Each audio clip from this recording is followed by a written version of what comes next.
जुलियाव आरो गोदानै जानो थांगासिनो दं बेखौ जोङो 1 दाननि उनाव खालामगोन आरो ओरै जोंहा गयबारियावबो दङ बिटिसिनि बागानपारायावबो जोंहा दंबावो माखासे गतिके आं दा सम मोननायावनो दिनै जिहेतु सेकेन्ड सेटारडे ओंखायनो आङो दिनैनो बे माखासे हाबाफारिखौ खालामना होदों आरो हयथ' दाननै दानथाम सिजोनाबो मोजां जाबाय बे खामानिया माने थाबैनो जागोन होननानै आं सानदों आरो बे खामानिफ्रा जायोब्ला जोंनि समस्तिनि मानसिफोरनि थाखाय गोबां सुबिदाजनक जागोन।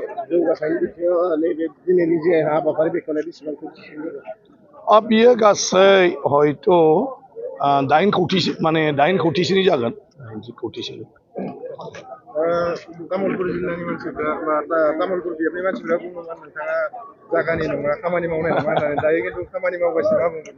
नङा बेफोर जाहैबाय माने गुबुन गुबुन हान्जाया बे समाव माने सोरखौ माबोरैहाय रायजोफोरनि नोजोराव गाज्रि दिन्थिनानै गाव गाव बोरै देरहानो हायो भट मोननाय बिनि थाखाय बुंनाय बे जेबो नङा इलेक्सनारिं बाथ्राल'मोन।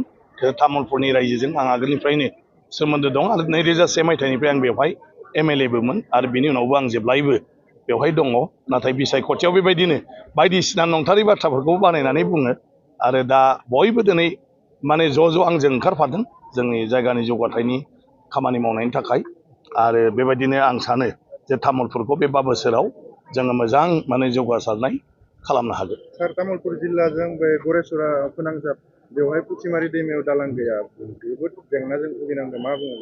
नङा दा अलरेडि बे दालाङा जासिगोन दा माबाया जाग्रोबाय लामाया पुथिमारिनिफ्राय गान्धीबारि ओरै साइडनिफ्राय गतिके बे दालाङाबो प्रप'जालाव अलरेडि दं आं सानो एबाराव दालाङा सेंसन जासिगोन।